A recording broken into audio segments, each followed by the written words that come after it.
YouTube ಅಲ್ಲಿ live ಆಗ್ತಾ ಇದೆ ಈಗ. ಯೂಟ್ಯೂಬ್ ಅಲ್ಲಿ ಲೈವ್ ಇದೆ. ಓ ಐ ಸಿ. ನಂದು ಇದಿದೆ ಅಲ್ಲ, ಮೈಕ್ರೋಫೋನ್ ಸರಿ ಇದೆ ಅಲ್ವಾ? ಇದೆ ಪರ್ಫೆಕ್ಟ್ ಆಗಿದೆ. ಸರಿ ಸರಿ.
ಇನ್ನೂ 15 minutes ಇದೆ. 15 minutes ಇದೆ. ಹೌದು.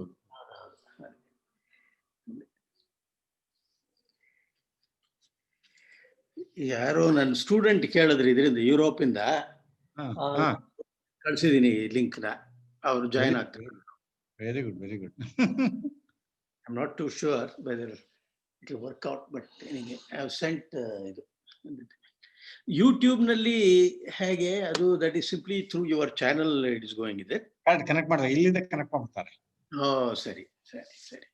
ಓಕೆ. ಇಲ್ಲಿಂದ ಏನ್ ಬರ್ತದೆ ಅದು through pipe it will go there. Okay okay great. Okay. Last time I think but more than 400 people attended that lecture ನಿಮ್ದು. ಯಾ ಅದೇ ಇದು ಏನು ಅಂದ್ರೆ, one good thing about this online is many people they decide to attend because it is so much sort of. Sir, one minute, I'll switch on the fan, see if the noise is too much. Right sir, right sir.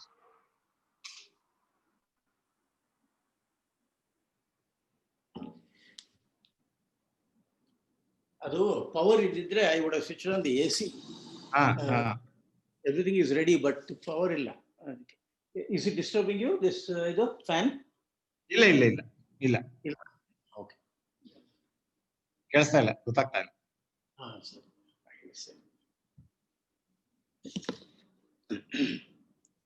I don't know, they must be doing some chopping and things like that, trees. So for about 2 hours it is not there. So ಈಗೇನು semester ಶುರು ಆಯ್ತಾ sir ನಿಮ್ದು? Semester start ಆಯ್ತು. Almost we are in the middle of the semester now. Okay, because our semester is starting from ಇದು middle of the semester for the higher semesters. Oh, okay. For first semester start ಆಗಿಲ್ಲ. It will start in the month of November 1st ಇಂದ. Okay. Because we are dependent on CET ಅಲ್ಲ. ಆ CET ಆಗೋದಾಗ ನಮ್ಗೆ admission ಇದಾಗಲ್ಲ, class start ಆಗಲ್ಲ. ಅದೇ ನಮ್ಮಲ್ಲಿ uniformly for everyone we are starting today. Okay.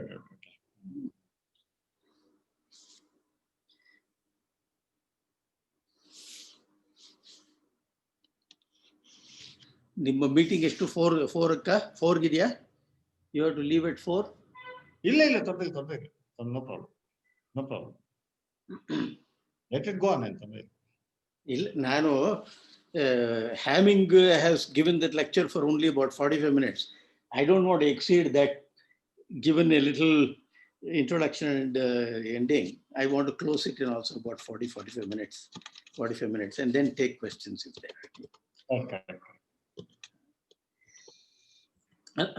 The question time was said it was about 1 hour, a little more than an hour. So I have already some of the questions asked. So we might go on up to about 50-55 minutes or so. No problem. Absolutely no issues. That sharing, yes, it happened today quite nicely. Professor Vittal Rao had a problem. I don't know why.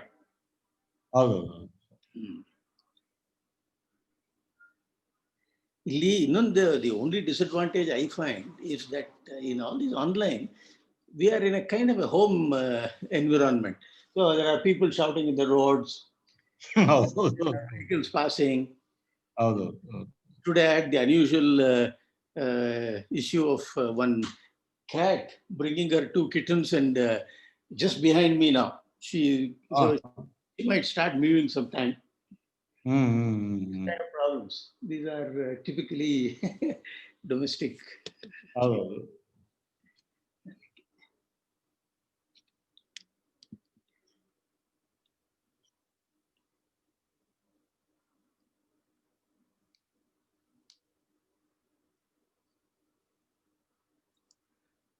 You have taken the service of Zoom, is it? On a Yeah, we have purchased the Zoom license. Uh-huh. For about 100 ತನಕ ಮಾಡ್ಕೋಬಹುದು parallel ಆಗಿ. I see. Oh, so you have connections. Zoom connections for 100 people. 100 simultaneously it can be done. Oh, okay. Oh, but each will be attended by any number, is it?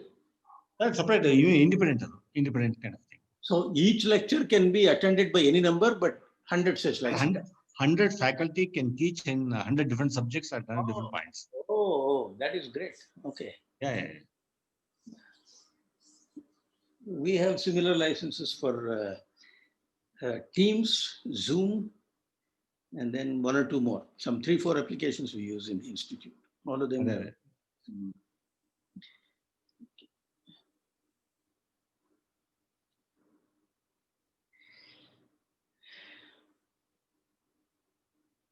Vital Rao ಬಂದಿದ್ದಾರೆ. So Vital Rao sir. Sir. Good afternoon. Sir, Professor Vital Rao, I have nothing to tell you. Why are you here? I'm terribly embarrassed. The only thing is I can't hear you. So you can also make fun of me and laugh loudly. I won't know. Imtiaz, Vital Rao sir unmute ಮಾಡಿ.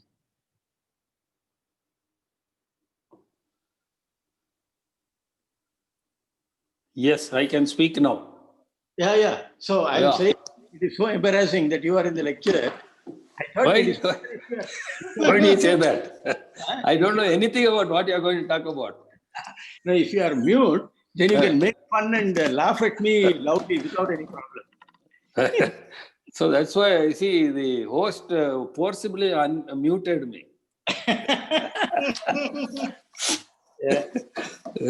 Today I have no problem with Zoom. Probably I should even try at the screen share. Yeah. Now it's too late. It's okay. Now I have no problem. The other day I had lots of problems with this. Even when he unmuted, I had quite a problem of speaking. What machine are you using, sir? I am using iPad Air. Oh, iPad Air. Okay, that should work. Actually, that works very well. I have given several lectures on this to various places. Only that day I had problem. The slight issue with iPad, Mac and all that, they have both a web version and then an app version. So sometimes they say, oh, download app and do it on Telegram. So what I do is on the day of the talk, I download fresh. Okay. Whatever the latest version will also be there. Sometimes we don't update or something like that. Yeah, that is true. Sir, ನಿಮ್ದು ಇದು class ಯಾವಾಗ mathematics ದು? ಈ ವರ್ಷ ಮಾಡ್ತಿಲ್ಲ. I asked Chandra to do it. Oh, I see. Because this online and all, it is too much problem. Your name still My name is still there? Yeah. Chandramani and Vital Rao. It is still there. Chandramani said he will take care. I asked him if it is online, I may need some technical help and all that stuff. He said, don't worry, sir, I will handle it this time. Okay. Don't bother. So he will teach the same syllabus that you had formed? Yeah, he in fact asked my permission whether he could use my lecture notes. Oh, I see. I told him, I don't know, I don't have it, but if you can grab one, you can use it. He said it is available with the TS. So, okay, then I said, go ahead and use it. Oh, okay. Good. Yeah. Normally that course also has large attendance. Yeah, now, previously it used to be in the 90s. Now it is around 60, 70. Yeah.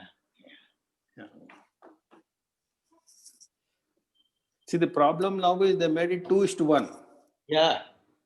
So That 2:1, it requires a lot of work from the TAs. If you correct. don't get good TAs, it fails. It is based on MATLAB, is it? Yeah. Last time I had one girl took a lot of interest in the lab part and all that. Yeah. Okay, so it is a way to teach MATLAB also then. Yeah, right. And of course, therefore, you can skip a few of the details in the class and ask them to do it. But it cuts down into the class time. It gives me only 2 lectures per week. Yeah, but it can't really cut down. I mean, it shouldn't cut down anything at the lecture because MATLAB is just a tool to implement what you understand in the class. Yeah, but what they do is they make it 2:1. It should have been made 3:1. 3:1. I raised it once, but everything is 3:0, I think, in our department. See, computer science department has everything 3:1. Yeah, correct. We have, I think, 2:1. Okay, so Chandramani will do it this time. In a way, they have reduced the number of core courses to just 2 in the semester. So they have an opportunity to take other other classes if they're interested. Other mathematics.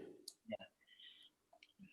Earlier, first semester used to be full of core courses. 4 core courses. Now, I see. this year it is only 2. Mathematics I see. and VLSI, digital design. The second semester, Cheyenne teaches a course. Yeah. But that is an elective, I think. That's an elective. And yeah. I think the first course was a nice preparation for that second course. Yeah.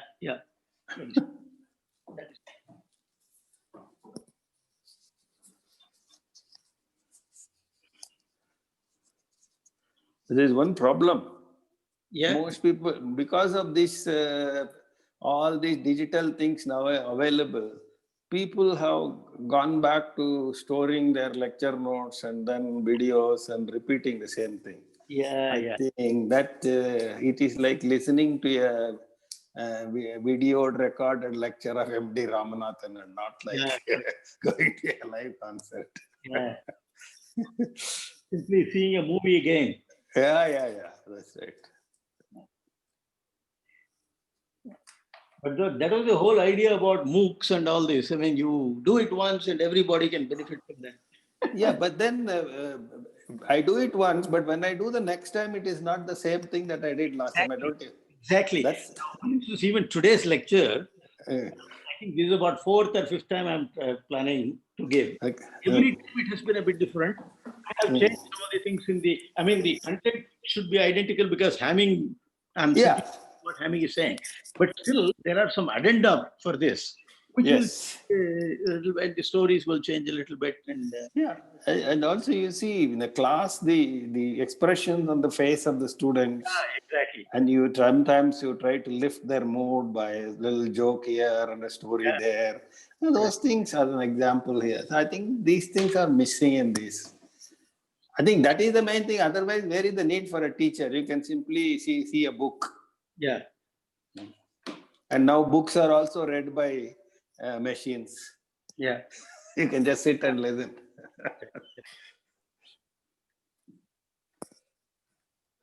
So it's another couple of minutes. Yes. So I will mute now. Yeah. Yes.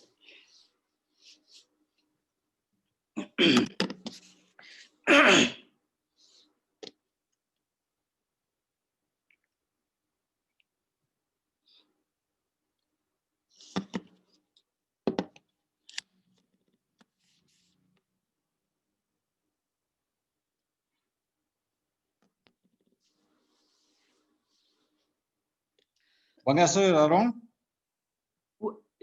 Yes, sir. What? Yes, sir. I'm here, sir. Yes, sir. Yeah.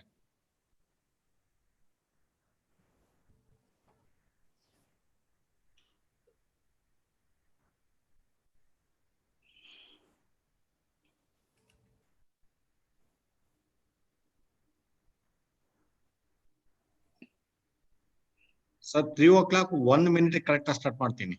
Oh, sorry, sir. So that the time difference is also being taken care for everybody. Now it is 14:59. Now, fortunately, all the clocks Correct. are all synchronized by the cell phone system, which is based on GPS clock. So it is pretty accurate.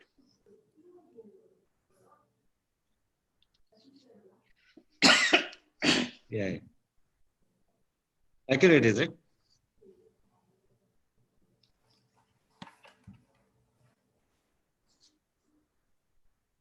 Now it is exactly 3, sir.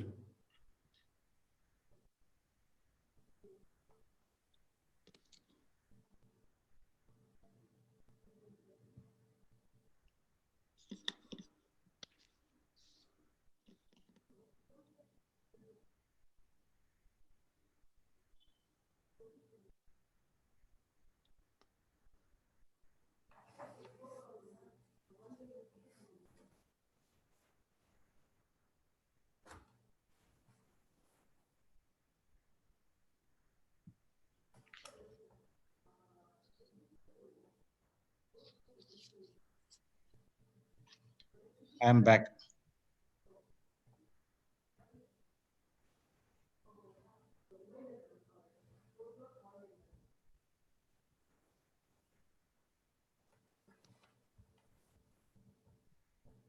So am I audible? Oh, yes, sir. Yes. Yeah. Good afternoon. Good afternoon. Warm welcome to all of you. It's a great pleasure to extend a warm welcome to Professor H.S. Jamadagni, who has agreed to deliver a lecture on you and your research. A lecture which was delivered by Dr. R.W. Hamming on March 7th, 1986.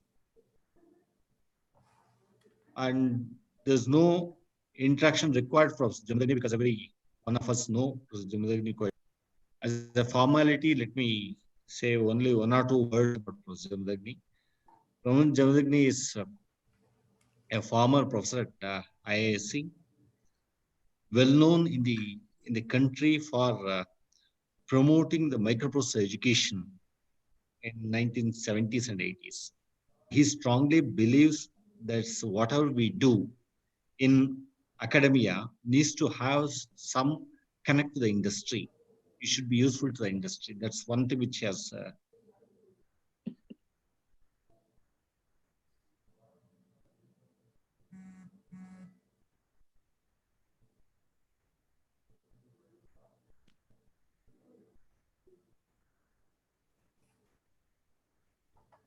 sorry, my internet connection itself is unstable. Professor Jamadagni has equal interest in other domains as well. He has a lot of interest in literature, philosophy, several music and several other things. The wildlife studies. Without much delay, I request Professor Jamadagni to take over and tell us about you and your research. The lecture delivered by R.W. Hamming. So over to you, sir. Thank you. I have 3, let's say, confessions to make in the beginning. First is, I am not a researcher of the caliber of Hamming at all. Hamming was far above many of us in research, and therefore, don't compare what I say with what Hamming has said. So Hamming was a great researcher. That's the thing to remember. Number 2, amongst the audience, I found that we have people like Professor Vittalrao, and it makes me extremely nervous to speak about research because they have had a long and very fruitful career as researchers, and they may have a lot more things to add to whatever I say today. Thirdly, I'm just repeating Hamming, so there will obviously be some mistakes. And I strongly encourage you to go back and read his lecture, which is available as a PDF file. I'll try to share it with all of you if you want to. And that really tells you a lot about what Hamming thought about research. Having said that, let's plunge. So I use the language of Hamming. When we say I in the lecture, it is Hamming who is speaking. Now, the context of the lecture is as follows. The question that Hamming asks is, why do some scientists make significant contributions and so many are forgotten in long run? Look at the picture of Watson and Crick. They gave the structure of the DNA molecule as the double helix. Of course, they had other collaborators, but they came up with this model. And that has lasted now for so many years, and it looks like it is going to last forever, like Newton's law. Then how many Watson and Cricks do we find in this world? Many of the things that they published, they also gave talks, they did a lot of things, but the kind of science that they did is so significant and it has remained for so long. And the question that Hamming asks is, why is that many others like us, many of us, are completely forgotten in the long run? Now, this is my addition, so please bear with me. There are answers available at many, many levels that one can look at. Number one,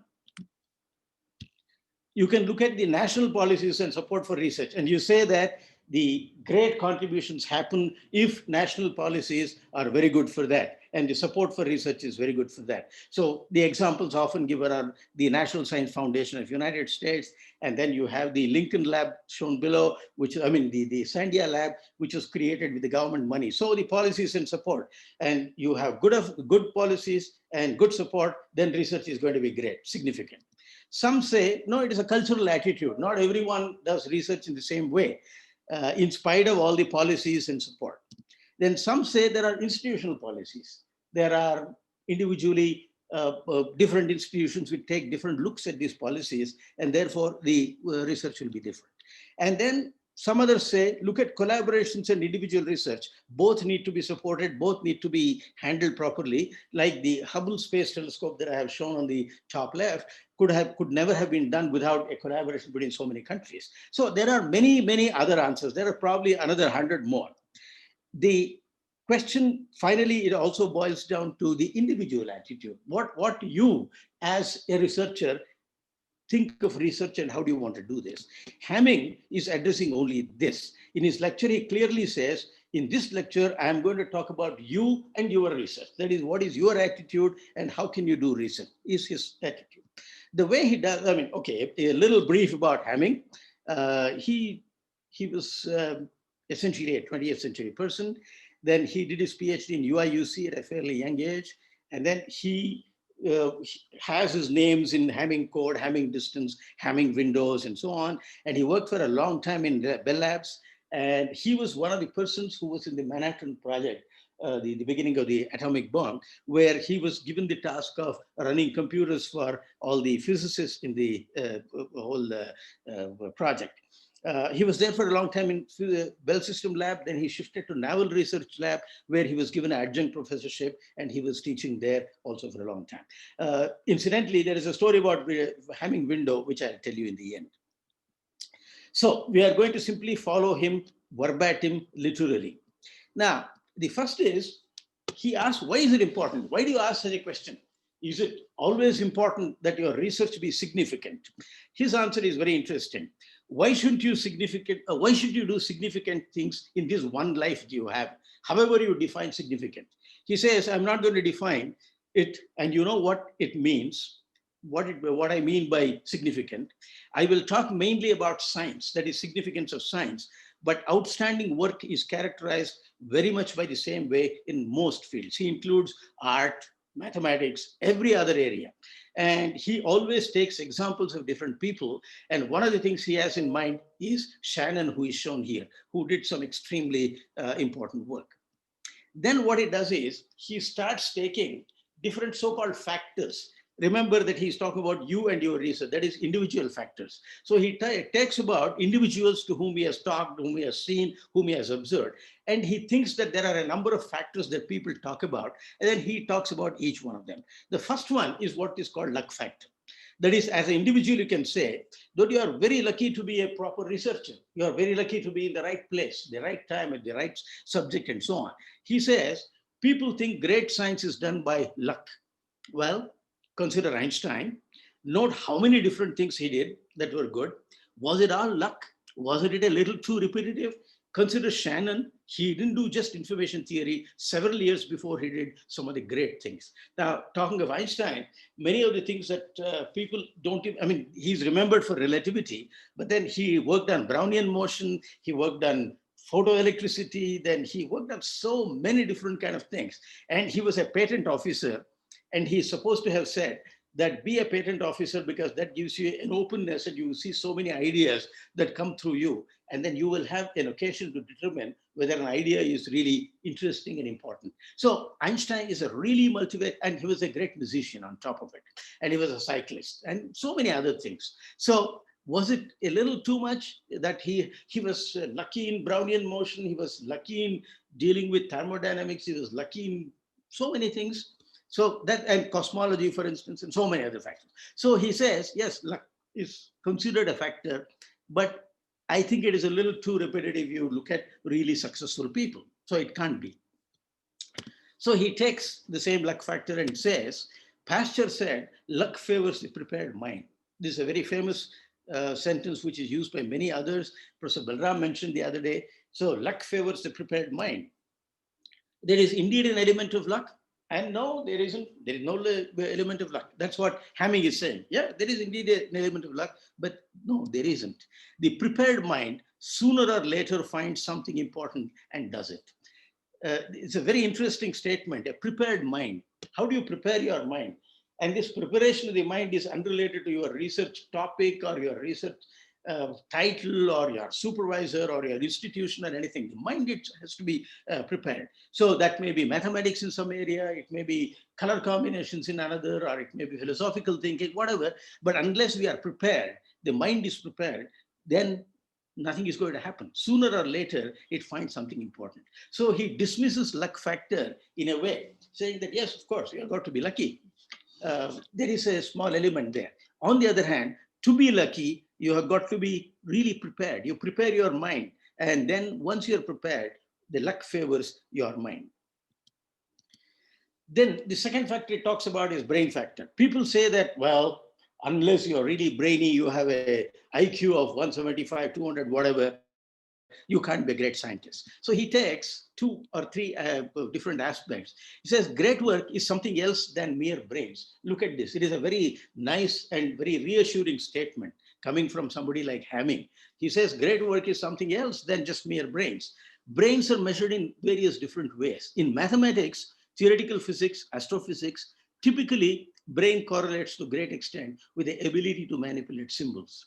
So he means, as he's from mathematics, he recognizes that in his field, the brain really means to find meanings, to see, to manipulate symbols and so on. Whereas in other fields, it may be different. In engineering, for instance, I would say one of the important things is to be able to synthesize. You have looked at 5 different areas. Do you have anything that you can pull out from each one of them and put them together to make a connection and then do something? And there was a very nice British experiment a few years ago where they presented simply the scientific things to common people, and the people could send ideas about what research can be done in which area. The essentially exercise was in synthesizing knowledge from different areas to say what can be done. So what he's saying is, while brain is important, but in different areas, it can mean different things. So if you are a bad mathematician, it doesn't mean that you will be a bad painter or a bad musician. It depends on various other areas. The converse is a bit different. If you are very good in mathematics, very often you're also good in music. But the statement he's making here is that depending on your area, then the brain is measured in different ways. So don't be simply drawn in by this factor that this brain is the main factor which will lead you to any great research. So he takes an example of brain factor in another case. Apparently there was one William Phan, whose name I also did not know. You see him here. He's the person a fellow who did zone melting or zone refining as it is called. It was very crucial in the late 50s and early 60s to do zone melting to get silicon and germanium to a 499, that is 0.9999 purity. And getting anything to that kind of a purity is a very complicated process. And zone refining, which is used even to this day, is a great process that he invented. So he came into my office, that is Hamming's office, he had this idea dimly in his mind. He wanted, and what he had in mind, and then he had some equations. It was pretty clear to me that this man didn't know much mathematics, and he wasn't really articulate at all. So I showed him how to run computers so that he could compute his answers. He went ahead with negligible recognition from his department, but ultimately he has collected all the prizes in the field. So what he is trying to convey here is, if he was a big brain with a lot of mathematics and things like that, maybe that was not required at all. He chose a problem which was very important for him and for probably for the world. And then he solved it by some help from people like Hamming. So he says, yes, brain is a factor. I mean, it can't be completely dumb. But on the other hand, don't conclude that brain means you are brilliant in mathematics, that you are brilliant in physics, or you are brilliant in this and that. As long as you have sufficient connections in the area that you work in, and you are able to put together all the kinds of things, and then you have the background that you have in your system, then things should be okay. Then the next factor he takes is courage factor. This is something extremely interesting for all of us. And what he says is, one of the characteristics of successful scientists is having courage to do things which nobody has done. Once you get your courage up and believe that you can do important problems, then you can. If you think that you can't, almost surely you can't. Now, the picture here is of Haber. This is from the year 1911, Fritz Haber. He was a chemist, and he moved from country to country, I mean, typical of those days, from Poland to Germany, to Switzerland, to so many other places. And he synthesized ammonia by taking nitrogen from air and hydrogen. And under some conditions, he could combine them under some whatever. And the story goes that the first experiment that he did produced 3 drops of ammonia. And then today, 50% of the world fertilizer is produced by the Haber process. Without him, there would be no Green Revolution. Without him, of course, there would be no chemical warfare either. He participated in both of them. And unless he had that confidence and courage that after all, nitrogen is available so much in the air, that hydrogen is so easy to produce. So why can't I make ammonia based on certain other kind of chemistry that he knew from the late 19th century? He would not have even made one little progress in this area. Then he had that courage to invent the process and later go to industry and say, hey, I now want to scale it. And then within 2 to 3 years of his initial discovery, the people who are producing ammonia all over. Incidentally, these examples that I have taken are not necessarily from Hamming. Some of them are from him, but some of them are not. I'll try to mention who are not from his example. Haber is not from his example. So this courage, unless you have that courage, you will not be able to do anything, is what he says. Important factor, he comes to age factor. So people think, they always are saying that you have got to do it when you are young, or you will never do it. On the other hand, in music, politics, literature, often what we consider their best work was done late. I don't know how, whatever your field is, but where it fits the scale, I do not know. He says, don't consider this age as a factor.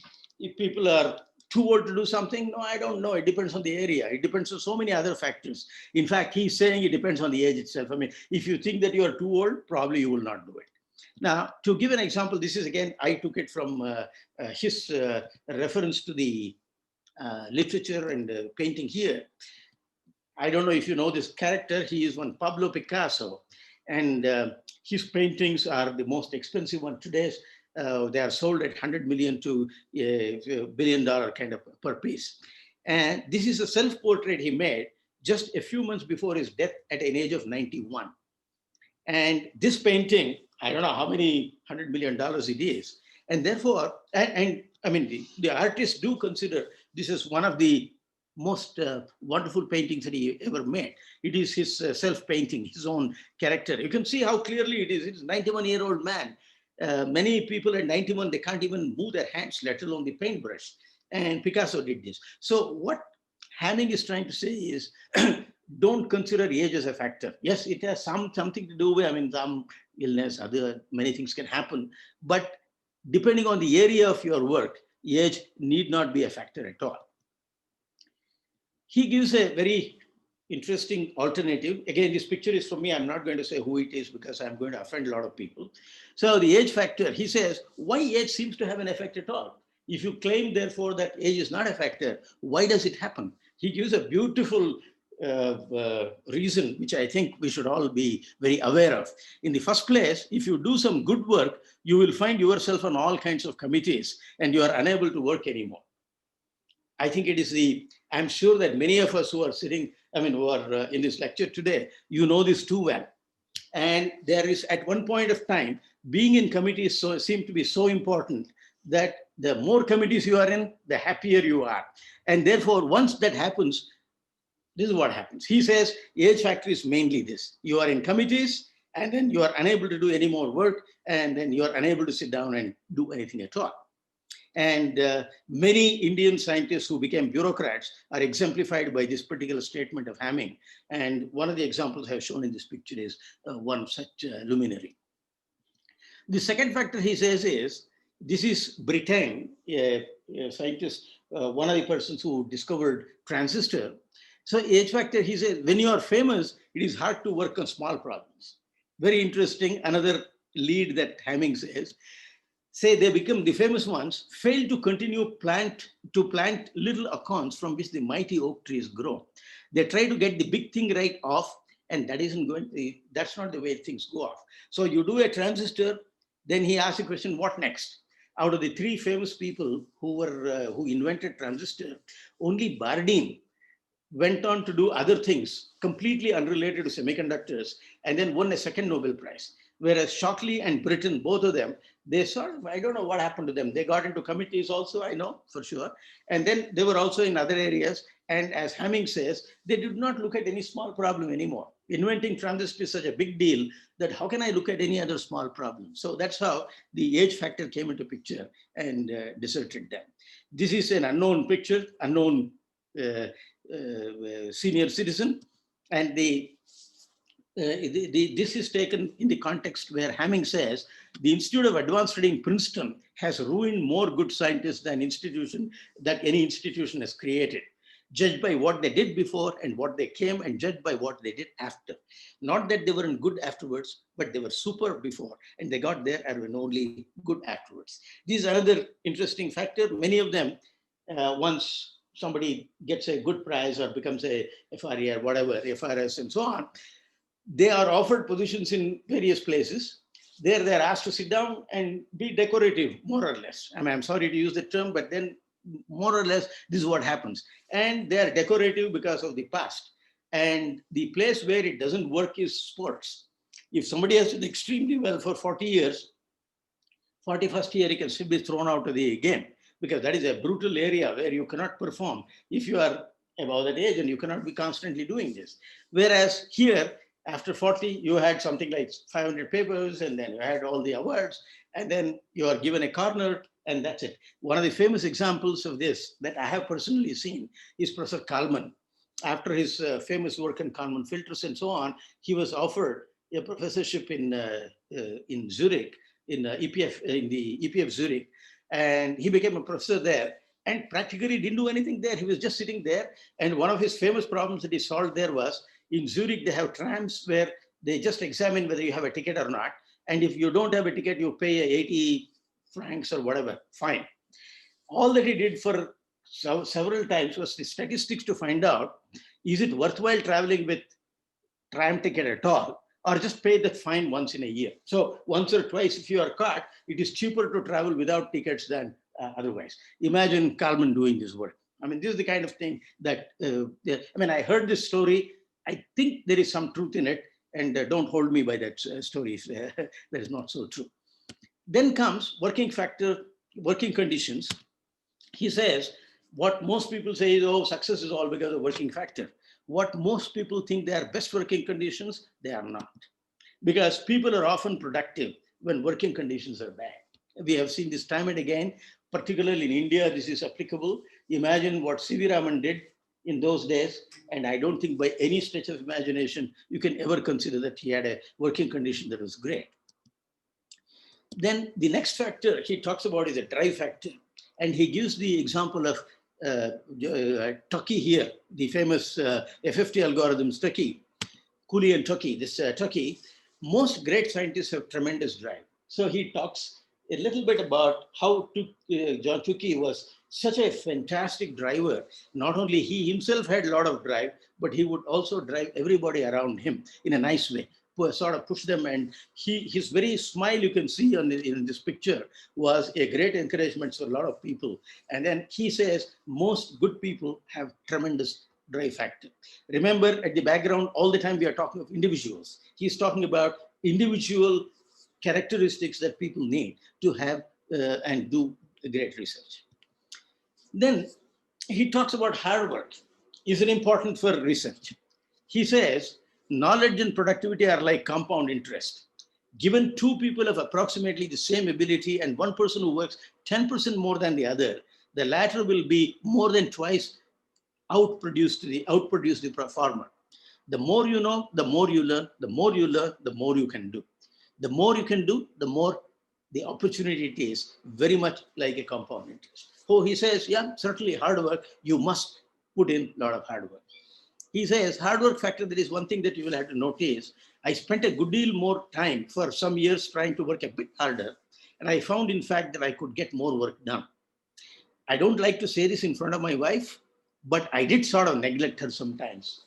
Look at this. Isn't that a problem for most of us? We neglect them for a lot of other reasons, but he was neglecting her only for the for the reasons of work. And I needed to study. You have to neglect things if you intend to get what you want done. There is no question about this. Not only negligence, he will talk about a few other things which you have to neglect at a later point of time. So he says, spend time on hard work a little more. You may have to ignore even your work at home and a few other things.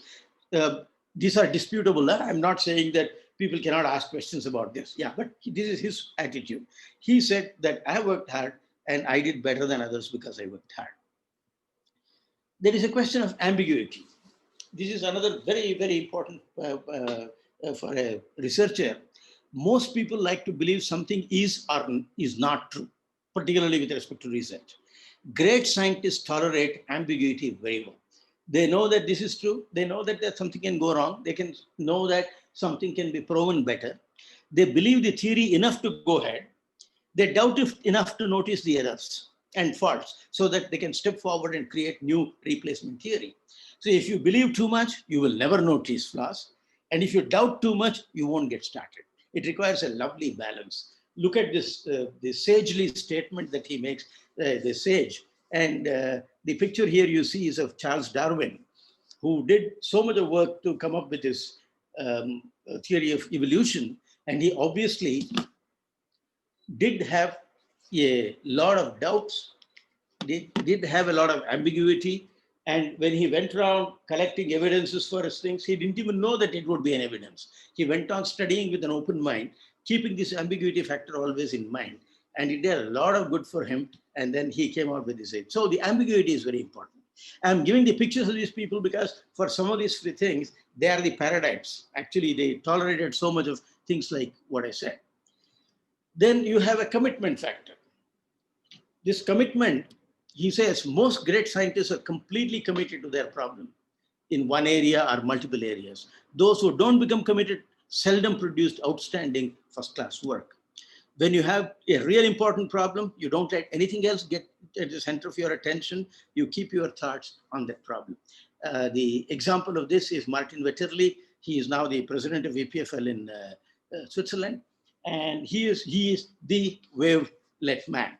He did a lot of things in wavelets. He's basically an engineer, but today, if you see all his publications, you wonder whether he was a mathematician, an engineer, an entrepreneur, all put together. But his commitment to this thing about the analysis of waveforms in all forms, and then inventing new types of other kinds of transforms which are based on wavelet is a commitment that is outstanding. In fact, for his 50th year, there was a function in EPFL, and all the top people from analysis, they all came there to sort of celebrate his commitment to this area. Then the next question, next thing he talks about is a matter of importance. What does it mean?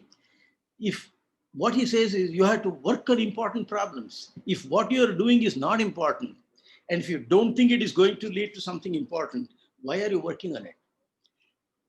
Just pause here. Think about how many of our university researchers in India are simply working because they want to do something so that they can publish or get promotions. I mean, I don't think the matter of importance even enters their mind. Now, look at Turing. He thought that it is extremely important to actually look at this whole thing called computation. What does it mean? What does it mean to compute? And remember, at his time, there was no computing machine in the sense that we have now. And then his mathematics was all completely what we now call discrete mathematics, for instance. And then he came up with such important results because at that time, for his mind, remember here, Hamming said, however you define as significant, however you define as important, you must have as an important problem. I mean, you cannot simply work because it is for something else. So Turing concentrated on that problem at the time, and then look at what he did. If you do not work on an important problem, it is unlikely that you will do important work. Obvious. It looks like a tautology, but it is obvious that if you do not work on important problems, then it is unlikely that you will do important work. I can't stress this enough. If I look at the research and its proliferation in the last 40 to 50 years or a little more, particularly in universities who are trying to catch up in research, I think this whole concept of an important problem just does not actually figure in at all. In fact, recently, about 4 or 5 years, I asked one researcher he was somebody who had a great degree from US and so on what basis does he choose a research problem? His answer was shocking for me. He said it depends on what is currently sellable in two senses. What can you publish? Secondly, what gives you funding? He never talked about a problem being important to him. I think this is a grave problem that we will have to address. And then there are enough number of things that he said about this importance. That's why there are many view graphs on this. You can't always exactly know where to be. Obviously, I don't know whether a problem is important or not, but you can keep active in places where something might happen. And even if you believe that great science is a matter of luck, you can stand on a mountaintop where the lightning strikes. You don't have to hide in the valley where you are safe. Gödel, for instance, when this is the picture of Gödel, and Professor Vittelraud knows a lot about him. When he started his whole investigation about, as no less a thing like attacking Principia Mathematica of Bertrand Russell and others, he knew it was a very important problem. Principia is looking at an extremely important problem. But he somehow, I think, willy-nilly and then probably as an instinct felt that the answers were wrong. Probably answers were not completely correct. Then he worked on that, and then he shocked the whole world by by announcing his Gödel's theorems. So if it is not important, then we won't know about Gödel. Then a matter of importance again, most great scientists, this is again very interesting, most great scientists know many important problems. They have something like a basket of 10 to 12 important problems for which they are looking for attack. And when they see an idea come up, one hears them say, well, that bears on this problem. And they drop others and go after this. Look at this. So 10 to 20 important problems. My God, I don't even know one. So one needs to really be aware of what is happening, what is important, and then keep looking at all of them. And that requires an enormous amount of energy, courage, and so on. And when you see a direction in one of them, then you drop others and go after this. The picture here is of the famous Thomas Kailath, our own Professor Thomas Kailath from Bangalore. He was in Stanford.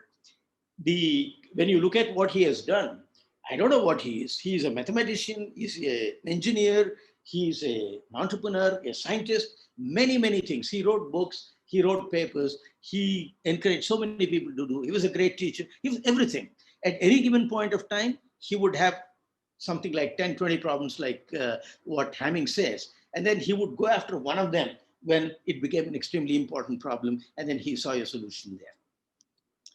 Again, one more example, because I just want to really stress of this matter of importance, that this is Professor Chandrasekharan, who actually was responsible for the Chandrasekhar limit, in a way leading to neutron stars and many other kind of studies. Great astrophysicist, you recall that he got a Nobel Prize.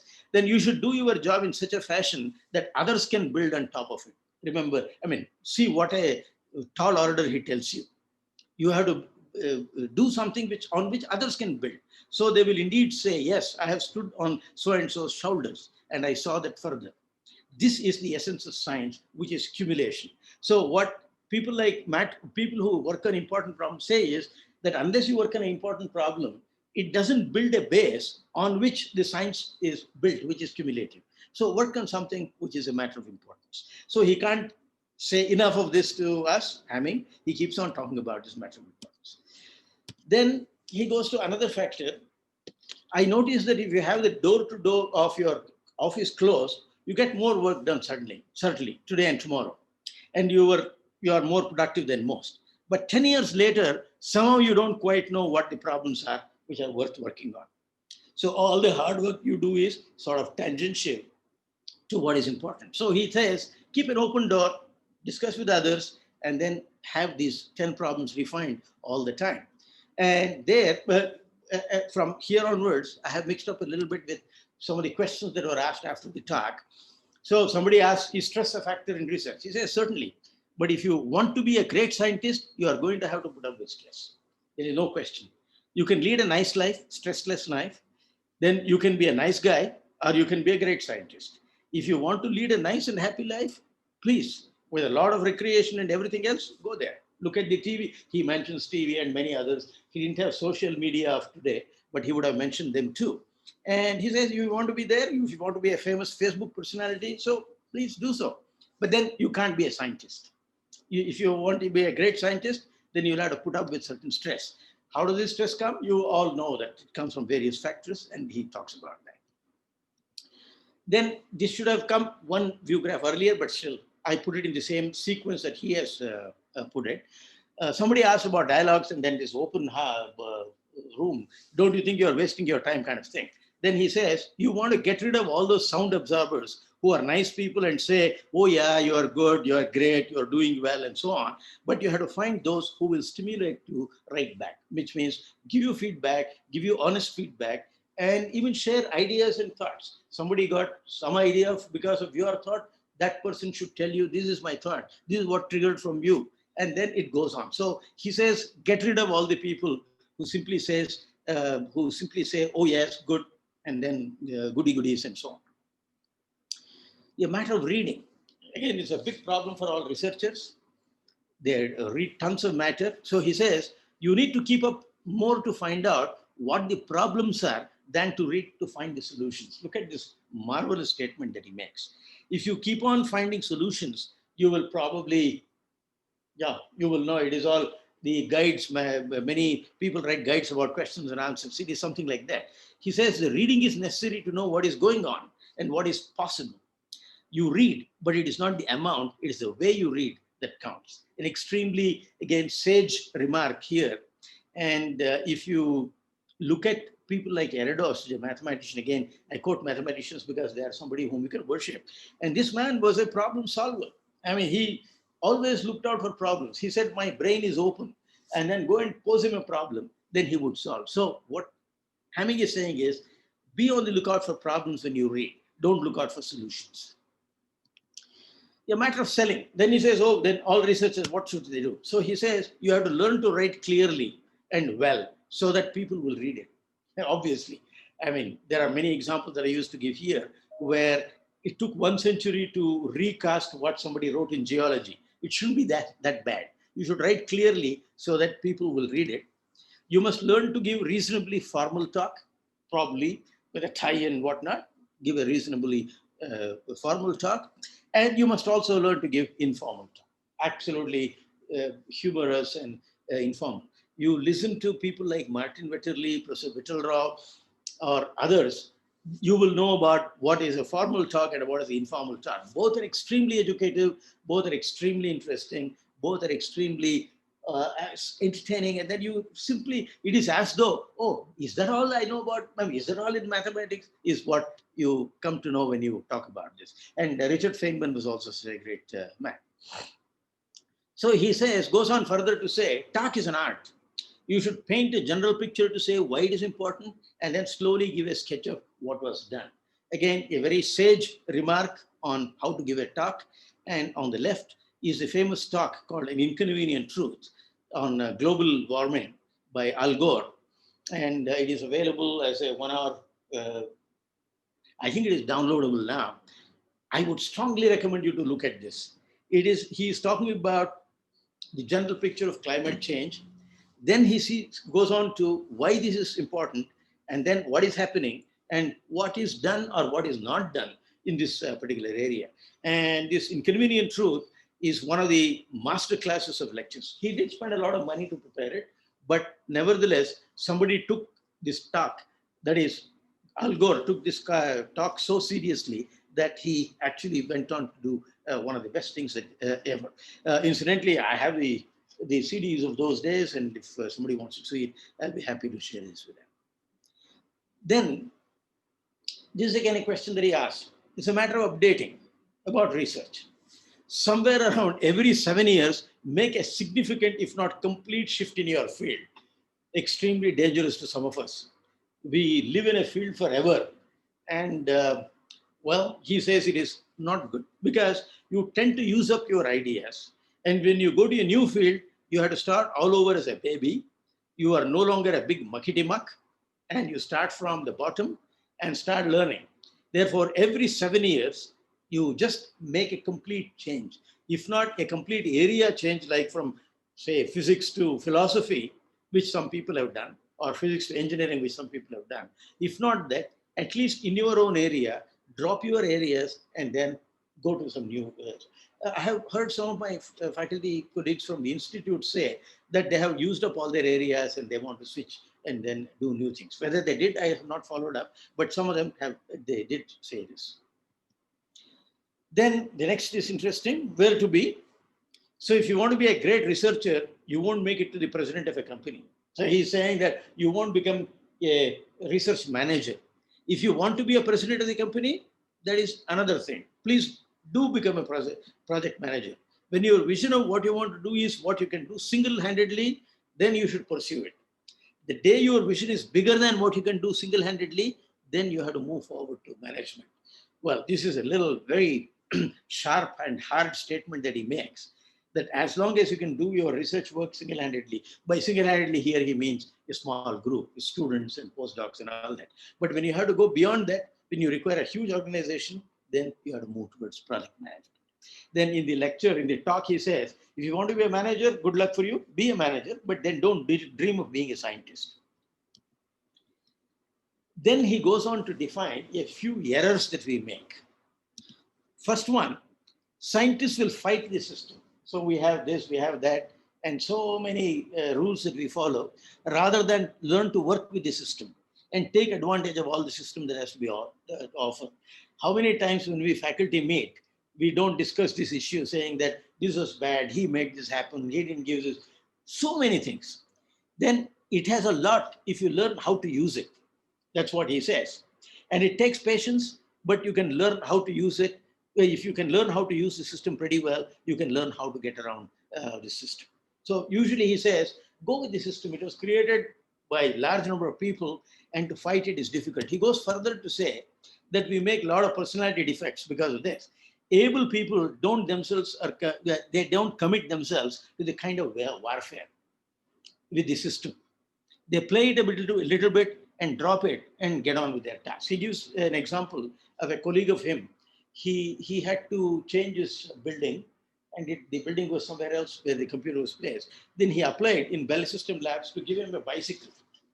Then people, he was sure that he wanted to ride a bicycle, and then people started saying, well, okay, let's give it. Then first they said, we want the path that you follow from your present sitting place to the new computer building. This is for your safety. Then, okay, he sent some answer. Then they said, what is the kind of bicycle that you like?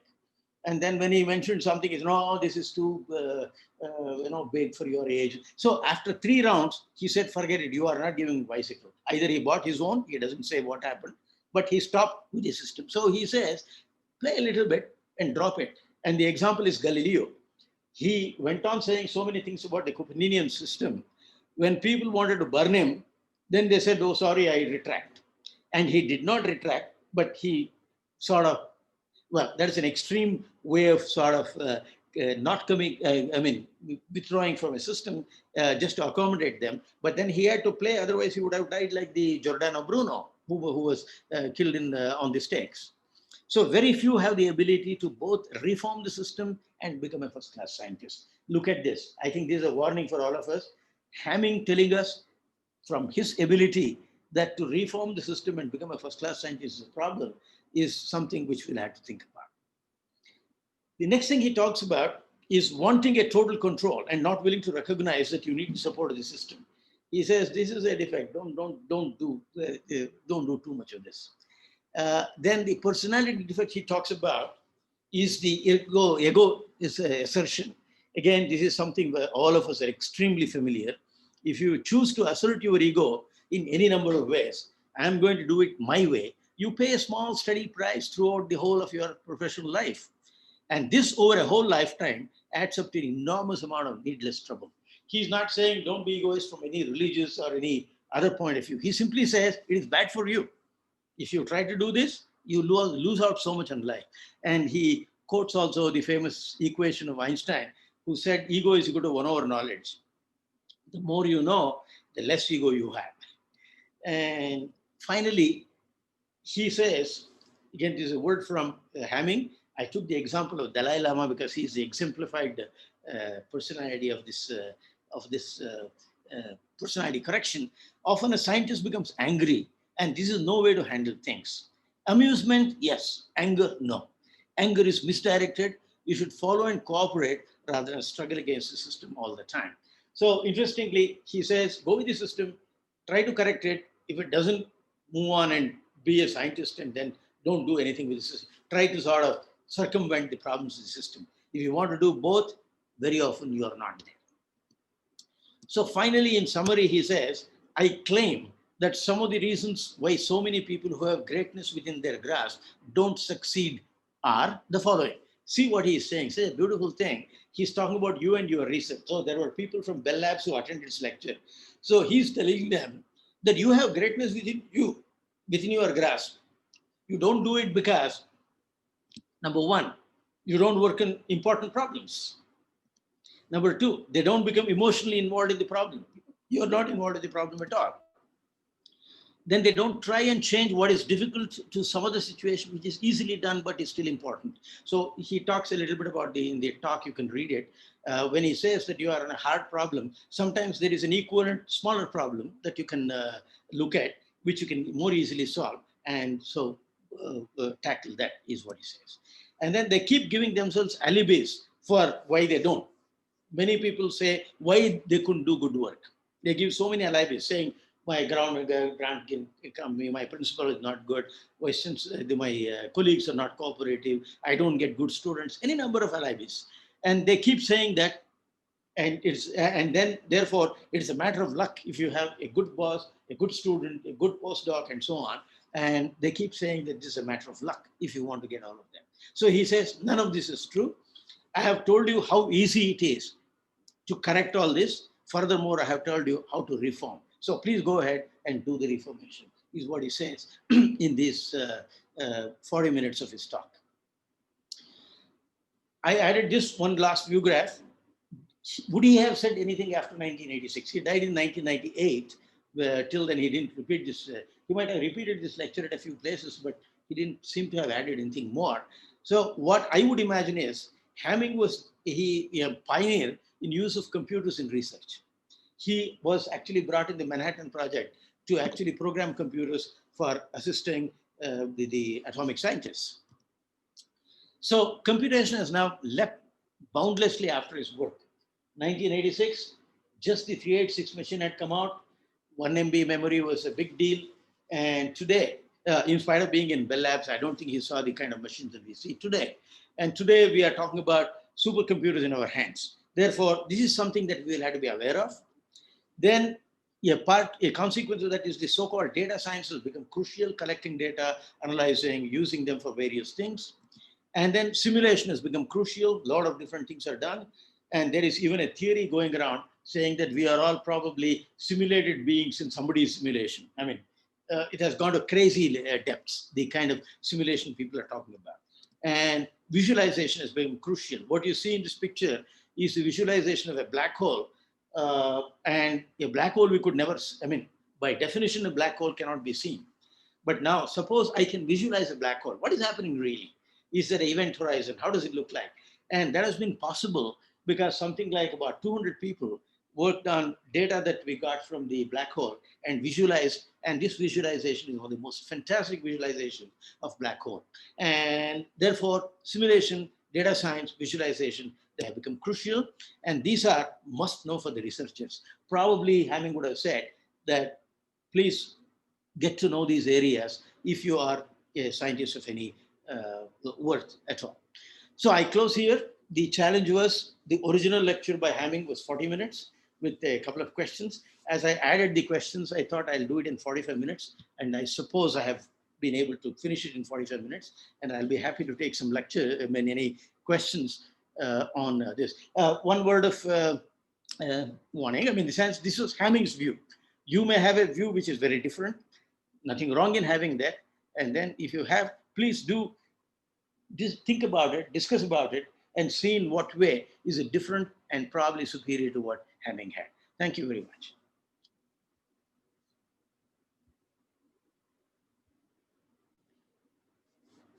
Sir, I'm through. I didn't put the conventional Sanjay, Sanjay, any questions?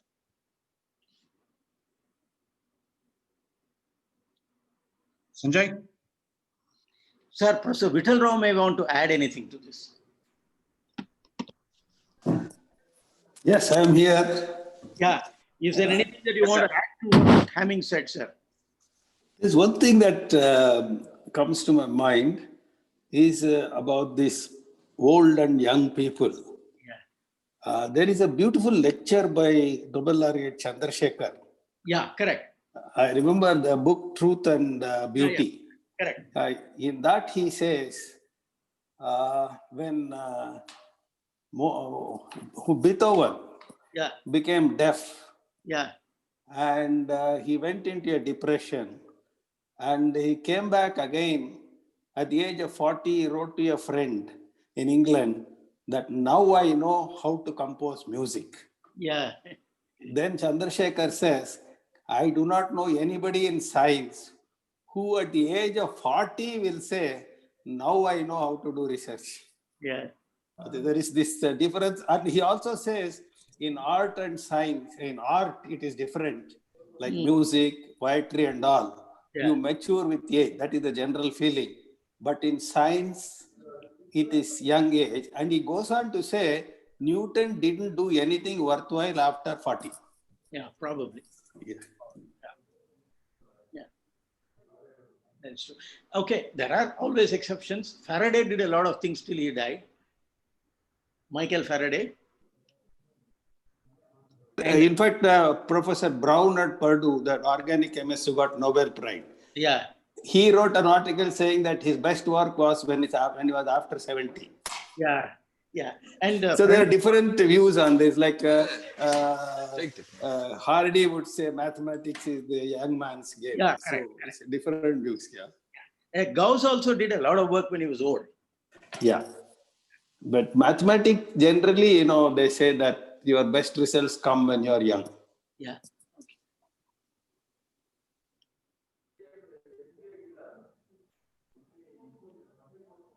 Sanjay?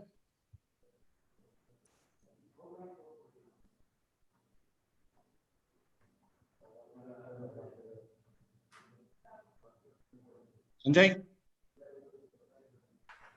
Sir, I believe you are calling for Sanjay Patil, this Sanjay Chitnis. No, Sanjay Chitnis. Oh, okay, fine. I have put one question in chat actually. Yeah, please ask the question. You handle the question answer. Yeah. So it's not directly related to what you have spoken. So thanks a lot. We are very insightful talk. But this is slightly related but different. See, we organize a lot of conferences in DSU as well as outside on behalf of IEEE. So the question was, over the years, we are seeing some fall in quality. So any specific suggestions what we can do to improve the quality of incoming papers. So it's not about Well, doing our own research, but we will managing this. chat on this separately because I do not want to dilute Sure, sir. his views on all this. He Sure, is sir. sitting at such a high level that if we simply follow Hamming, I think we are going to be good. So to add to that, I think specific things like what you said, we should discuss separately. We have a very large number of measures that we can actually take. And I have discussed this with Professor Murthy also many a times. We will do that separately. Sure, sir. Yeah. Yeah. Sure, sir.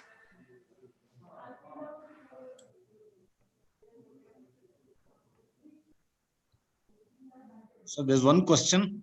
Yeah. Can you please, there's one question. Yeah. It says, can you please throw some light on need of controlling mind and keeping it steady for research with things like meditation and yoga? Yeah. We will again do it offline because everyone has a different kind of a methodology. And meditation and yoga, we might, in the present context, we might want to sort of promote that. But remember that when Kekule discovered the benzene ring, he was not meditating. What Hamming said, that the problem that you have is so important and so interesting that your mind is on it, is what is important.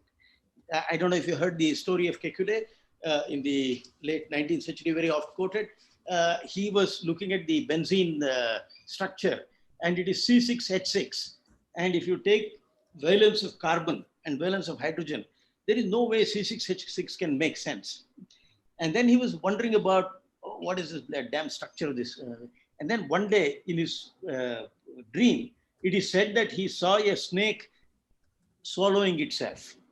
Then he suddenly found that the ring structure with CH in each corner makes a tremendous sense. Then he came out with the benzene ring. And that particular work, and many other similar examples are there, did not happen through any kind of a standard meditative practices. It's just that the problem was so bothering them, and they were so much looking at the problem all the time. And like Hamming says, you are emotionally involved with the problem that you are doing. I think that's what helped them. I can't say anything about meditation and yoga and all that. It is easy to prescribe. First of all, I have not done it myself, so I do not know how efficacious they are. And to say that leads to great research, I think would be a very bold statement to make, because all the people whom we talked about did not do any. May I add a comment? Yeah. Yes, Hello? please. May I add a small comment? Yeah. Sure, sir. Sure. This is mainly for someone who starts research or young people who are in the beginning of the career, particularly if they are interested in mathematics. There is a nice book called the Princeton Handbook of Mathematics. Yeah. In that, there is a special chapter in which about 5 or 6 Nobel laureates, not Nobel laureates, Fields medalists, have written about their own advice to young researchers. It's worth reading. It's beautifully written. Yeah. Yes, sir. There was no question called what is Hamming window? We should switch to completely mathematics, and I would request Professor. Oh, you mean the story about Hamming window? Yeah. What happened was, there was another mathematician in Princeton who was actually doing this averaging and all that. And then he suddenly happened to use this window, I believe, to do it better. Then he called Hamming and said, hey, Hamming, I want to call it a Hamming window in your honor for all the things that you have done. And then do I have your permission? So the Hamming window was not done by Hamming himself originally. It was done by somebody else. And that honorary name was given as Hamming window, and we now know it as a Hamming window. This is what Hamming said in his one of his talks, I think, or in one of his things somewhere I have seen that. Yes, sir. Yeah, Hamming window itself is a very standard thing. I mean, you should follow any book in mathematics would tell you what it is. Actually, there are a few comments. Many hard work. Okay. Thought. So, Vital sir, they want the name of the book. Vital sir. Name of is Princeton Handbook of Mathematics. Yeah, it is available online. Okay, You sir. can Good, probably search for it and download. Even Atiyah has written there. Michael Atiyah. Yeah, Yeah, Michael Atiyah. the only one comment is that everything is an excellent lecture, very thought-provoking lecture. It was very nicely presented in terms of the various factors. I think that's the regular comment that I see all over. And there may be few questions here and there. Probably it's Yeah, there is how that to special manage time stress window. during PhD along with COVID. Huh? I think this how to manage stress during PhD along with COVID. Well, I don't know. No, we need to find a way. Yeah. It varies from person to person. It varies from person to person. For instance, for me, I tend to ask, what is COVID? It is a bad statement to make, but Yeah, yeah.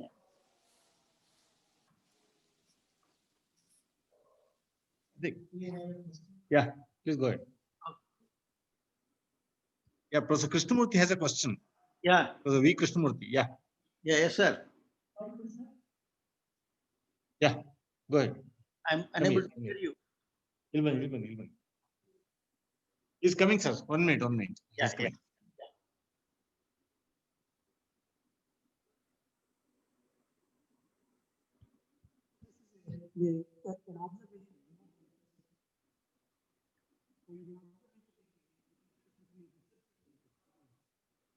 Cannot hear.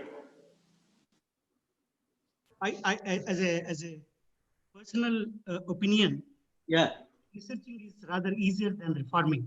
yeah, Researching is Huh? more problem solving, yeah, and reforming is what the problem is already there. You should identify and solve even yourself. yeah, One is scientific, the other one is cognitive. yeah.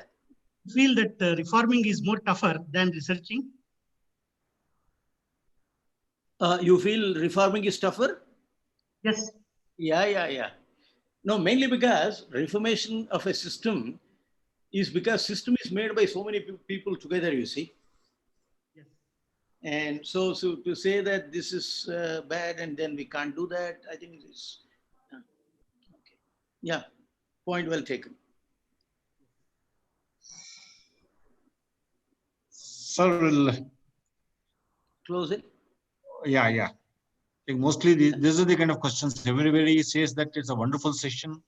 Yeah, Thank you for organizing such a lecture. Yeah. It's a thought-provoking lecture, very informative session. These are the kinds of comments that were received. okay.